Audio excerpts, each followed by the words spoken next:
New day and new news of layoffs at Amazon. 16,000 people let go today. Definitely sad, definitely terrifying, but I still have to go to work today. So come with me as I go work on a day that layoffs happen and try to continue and just keep doing my job. Let's do it.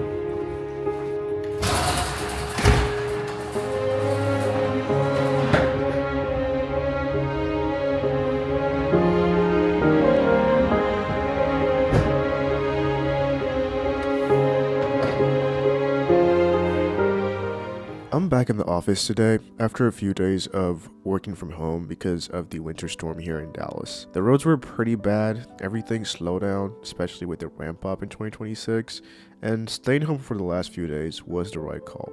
But being home like this also gives you a little space, and that space has a way of making your thoughts much louder than usual. Coming back into the office today feels a bit strange. It's familiar, but it's different today.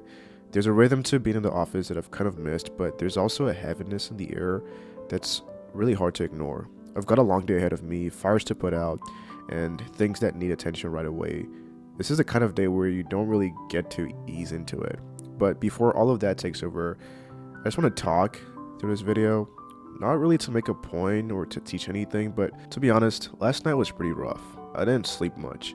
Not because of work, not because of anything else, but because of the layoffs. Nothing has happened to me personally, but the possibility always just sits there anyway. It's subtle, it's persistent, and when everything finally just gets quiet at night, that's when all my thoughts get really loud. I could feel my anxiety creeping back in. It's that familiar feeling in my chest that makes me restless, and it's the sense of waiting for something that you can't see yet. And I've dealt with anxiety before, like really bad anxiety, and I've got to therapy for it, so I understand my patterns now. And I know that when uncertainty shows up like this, it usually takes me a few days just to fully regulate again. But even with that awareness, the first night is always hard. Uncertainty has a strange way of pulling at you. It doesn't show up as panic right away. It shows up as thoughts that just won't settle in your mind. You start to replay conversations, you start rereading messages, you start wondering if you missed something or misread a tone or did something wrong. Your mind just starts jumping ahead, imagining the future that hasn't shown up yet. And even though nothing has actually changed for me, my body just reacts as if it has. At some point during the night, my thoughts drifted backwards. Back to before I got into cybersecurity, before tech, before Amazon, back to a version of my life that feels so far away now, but it's still very real in my memory. The truth is, I've been laid off before. At this time, I was working as a warehouse associate, and I was in college. I was just trying to figure things out, trying to build something for myself. I had bills to pay for school. I just got out of a really bad car crash that wasn't my fault. I had medical bills, all these different things. And I was also helping support my family with the income I was making. Losing that job wasn't just inconvenient. It was completely destabilizing. And I remember how heavy everything felt after that. How gloomy my days seemed. Waking up without a schedule, without a clear next step, and just feeling this pit in my stomach that I didn't know how to name back then. And as a much younger version of myself, it really messed with my sense of self. Work wasn't just something I did. It was somehow tied to how I saw myself and how I measured my worth, how I showed up for other people that I cared about, because it was my main source of income. And if I'm not working, especially as a young person, supporting my family and just trying to build my life, if I can't contribute, if I can't provide, then who really am I? Those questions don't just disappear, they follow you, and they just linger in your thoughts. And to be honest, that experience changed me forever. It shaped how I think about work, security, and stability. So when layoffs come up now, I don't just see headlines or numbers, I see people, I see families. I remember what it feels like to have responsibilities that don't pause just because your income does. And that's why uncertainty hits the way it does. It's not just about losing a job, it's about what that loss represents for you, the stability, your identity, your safety. and the future you thought you were building. And so over time, I've learned that there's no peace in trying to control things that were never mine to control in the first place. I can't control layoffs. I can't control headcount decisions. I can't control timing, announcements, or organizational shifts. And worrying about those things don't prepare me for anything. It just wears me down mentally in a very slow and painful way. So instead, I try to stay grounded in what I can control. I make sure I have savings so I'm not forced to make decisions from a place of fear. I keep my options open so that I don't feel trapped. And I think through the worst case scenarios when I'm calm, because that's the best time to do it, so that I'm not doing it when my emotions are heightened. I also try to stay connected with people I've worked with over the years, not because I need something right now, but because those relationships matter. And though they take time to build, they compound quietly in the background. Now, here's the thing. I'm still employed, and I'm still employed at Amazon as a cybersecurity engineer. As long as I'm here, I'm gonna show up to my work and do my job very well. I'll do the best work I can. And so as long as I'm here, I'm going to work on the things that matter. I'll do the best work that I can. I'll raise the bar, and I'll do what I can with what I can control and not worry about what I can't control. And here's an even bigger reality. I know that I signed an at-will employment contract, and I understand that reality, but until I'm told otherwise, my work still matters, and I choose to approach it with integrity, hard work, the same quality and vigor that I've always been using, rather than fear. Personally, I've already audited my expenses.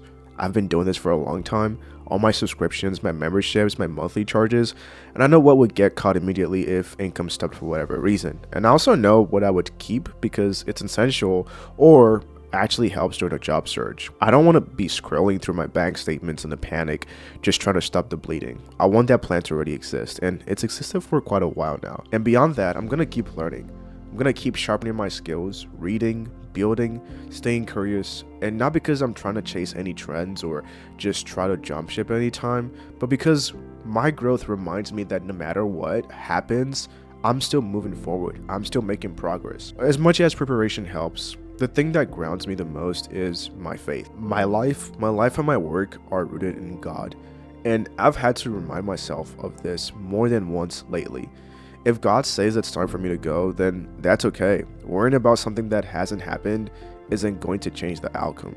It's not going to protect me, and it's not going to add peace to my life. God has taken care of me before, through layoffs, through uncertainty, through seasons where I didn't understand what he was doing or where things were going, and he'll take care of me again. That belief doesn't make the feelings disappear. They're still there and they're still real, but it gives them somewhere to rest, and it allows me to prepare responsibly while still trusting deeply.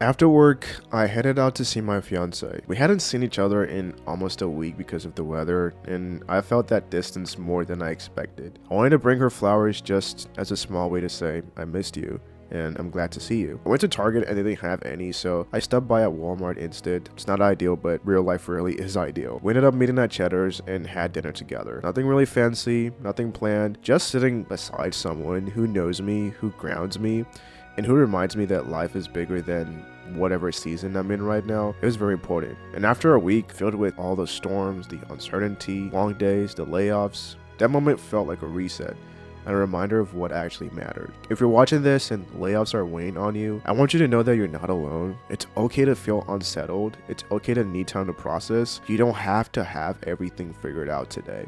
And you don't have to force yourself into productivity mode just to prove anything to anyone. Focus on what you can control and release what you can't. Take care of yourself in the middle of all this uncertainty. And if you want more context on my journey here, my 2 years at Amazon, getting promoted, and also just navigating return to office, check out the next video that YouTube is recommending. I talk about all of that on that video. I'll see you in the next one. Bye.